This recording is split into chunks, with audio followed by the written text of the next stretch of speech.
मित्रांनो, हा इतिहास मी तुमच्या पुढ्यामध्ये का मांडला? कारण कुठेतरी आपल्या डोक्यामध्ये संविधान म्हणजे डॉक्टर बाबासाहेब आंबेडकर आणि केवळ शेड्यूल कास्टच्या फायद्याकरता निर्माण झालेलं संविधान असं असतं. मला आणि ब्राह्मणांना या संविधानाने काय दिलं? माझं नाव श्याम मानव आहे. मी नेहमी बोलताना म्हणतो की श्याम मानव नावाचा एक माणूस तुमच्या पुढ्यामध्ये बोलतो आहे. हे माणूस म्हणण्याचा जो अधिकार आहे, जे स्वातंत्र्य आहे, जो सन्मान आहे, तो मला या राज्यघटनेनं दिलेला आहे. समजा या पद्धतीची राज्यघटना निर्माण झाली नसती, 2000 वर्ष जसं चालू होतं तसं आता चालू असतं, तर मला म्हणावं लागलं असतं श्याम मानव नावाचा एक शूद्र माणूस तुमच्या पुढ्यामध्ये बोलतो आहे. कारण आपला वर्ण आपल्या जन्मानुसार ठरतो. माझे आई वडील जर शेतकरी आहे तर मी पण शूद्रच आहे, हे मला म्हणावं लागलं असतं. या संविधानाने ब्राह्मणांना काय दिलं? ब्राह्मणांना सुद्धा प्रचंड दिलेलं आहे. माझे 3 मित्र आहेत ज्यांच्या पत्नी ब्राह्मण आहेत. एक आहे डॉक्टर नरेंद्र जाधव, जे रिझर्व्ह बँकेमध्ये मोठे अधिकारी होते, माझे मुंबईचे अध्यक्ष होते. माझे दुसरे मित्र आहे आंबेडकर, प्रकाश आंबेडकर. तिसरे माझे मित्र आहे जे माझ्या चळवळीमध्ये नेहमी माझ्या सोबत राहिले, आता जरा दुसऱ्या बाजूने आहेत, त्यांचं नाव आहे रामदासजी आठवले. तिघांच्याही पत्नी ब्राह्मण आहे. मनुस्मृतीनुसार कोणत्याही ब्राह्मण स्त्रीला खालच्या वर्णातल्या स्त्रीशी लग्न करण्याचा अधिकार नव्हता. ब्राह्मण पुरुष कोणत्याही वर्णातल्या स्त्रीशी लग्न करू शकत असे. तो ब्राह्मण स्त्रीशी करू शकत असे, क्षत्रिय स्त्रीशी करू शकत असे, वैश्य स्त्रीशी करू शकत असे, शूद्र स्त्रीशी करू शकत असे. पण त्याला कोणत्याही स्त्रीसोबत लग्न करण्याचा अधिकार होता, पण स्त्रियांना मात्र केवळ ब्राह्मण पुरुषाशीच लग्न करावं लागत असे. समजा चुकून प्रेमात पडून किंवा एरवी कोणत्या कारणाने तिने जर दुसऱ्या वर्णाच्या पुरुषाशी लग्न केलं तर ते निषिद्ध होतं. तिला होणाऱ्या मुलांना या 4ही वर्णांमध्ये स्थान मिळत नसे. ती मुलं चांडाळ गणली जात असत आणि या चांडाळ मुलांना या देशामध्ये गावामध्ये राहण्याचा अधिकार नव्हता, गावकुसाबाहेर राहण्याचा अधिकार नव्हता, केवळ स्मशानात राहण्याचा अधिकार होता. आज माझ्या या 3ही मित्रांच्या पत्नी ब्राह्मण आहेत आणि त्यांची मुलं सन्माननीय माणसं म्हणून जगता आहेत. हे केवळ आपल्या राज्यघटनेमुळे शक्य झालेलं आहे. ब्राह्मण स्त्रीला हा अधिकार मिळाला की तिने कोणाच्या प्रेमात पडावं हा तिचा अधिकार आहे, कुणाशी लग्न करावं हा तिचा अधिकार आहे. ती आपल्या आवडलेल्या किंवा प्रेमात पडलेल्या पुरुषासोबत लग्न करू शकते आणि तरीही तिची मुलं आणि ती सन्माननीय माणूस म्हणून जगू शकते. हा अधिकार ब्राह्मण स्त्रियांना प्राप्त झालेला आहे. ब्राह्मण पुरुषांना या राज्यघटनेने काय दिलं? नितीनजी गडकरी माझे कॉलेज जीवनापासूनचे मित्र आहे. जर त्यांना मनुस्मृतीनुसार वागायची बंधनं असती तर त्यांना काय करावं लागलं असतं? एखाद्या मंदिरामध्ये पुजारी म्हणून काम करावं लागलं असतं, किंवा तुमच्या घरी येऊन पूजा सांगावी लागली असती, किंवा एखाद्या गुरुकुलामध्ये गुरुजी म्हणून काम करता आलं असतं. आज संपूर्ण देशामध्ये आणि जगभर त्यांची रोडकरी म्हणून जी ओळख निर्माण झालेली आहे, त्यांना कधीही रोडकरी बनता आलं नसतं. मला काय करावं लागलं असतं? मी शेतकऱ्याचा मुलगा असल्यामुळे मला केवळ शेती करावी लागली असती.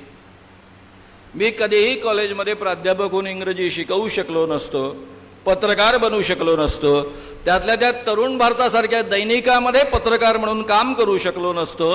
आणि मित्रांनो, मला कधीही तुमच्या पुढ्यामध्ये येऊन हे बोलण्याचा अधिकार मिळाला नसता.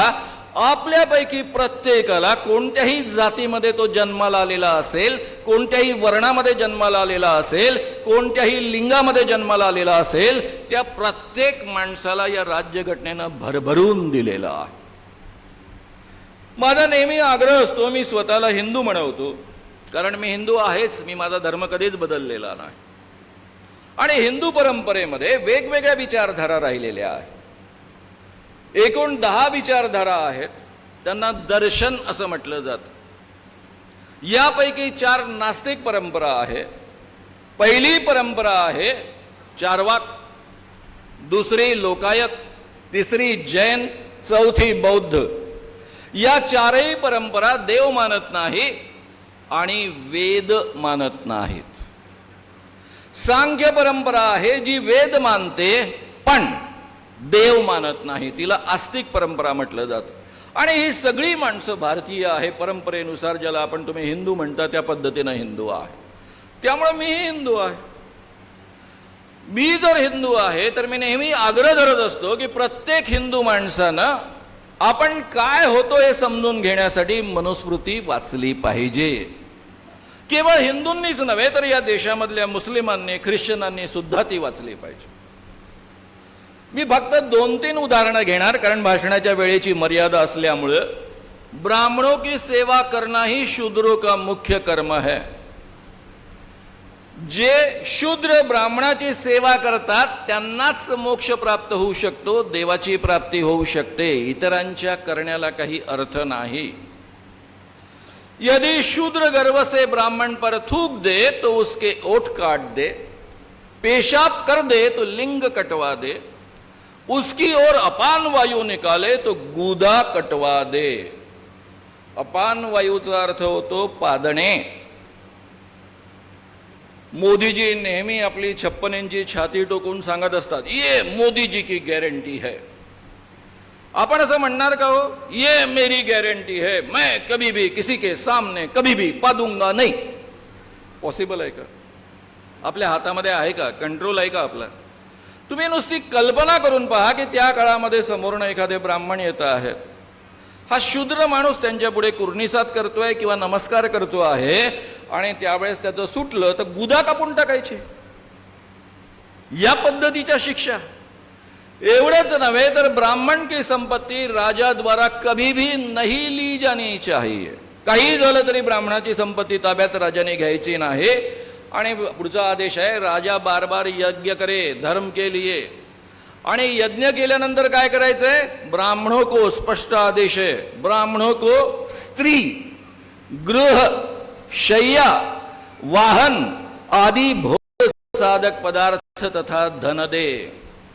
म्हणजे पहिल्यांदा स्त्री द्यायची, नंतर बाकीच्या गोष्टी द्यायच्या आणि ती भोगण्याकरता द्यायची. ही आपली मनुस्मृती आहे. ब्रह्महत्या सगळ्यात मोठं पातक. राजाने कोणत्याही परिस्थितीमध्ये ब्रह्महत्या करता कामा नये. म्हणजे त्यांनी खून केला तरी त्याची ब्रह्महत्या करायची नाही. आणि दुसऱ्या बाजूने तुमची माझी लायकी काय होती माहिती आहे?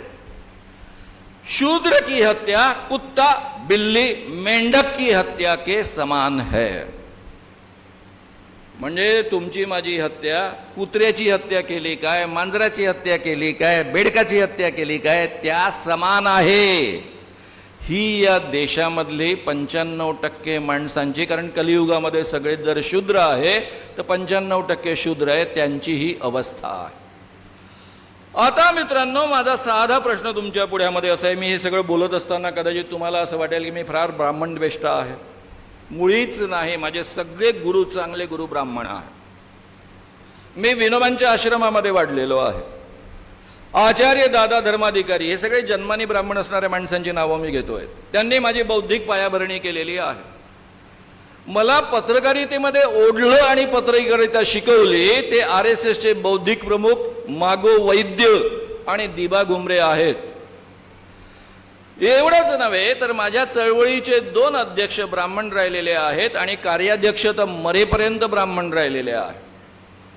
माझ्या जीवनामध्ये मी कोणत्याही माणसाला तो केवळ जातीमध्ये जन्माला आला म्हणून त्या जातीमध्ये गणत नाही, कारण मी जातपात मानतच नाही.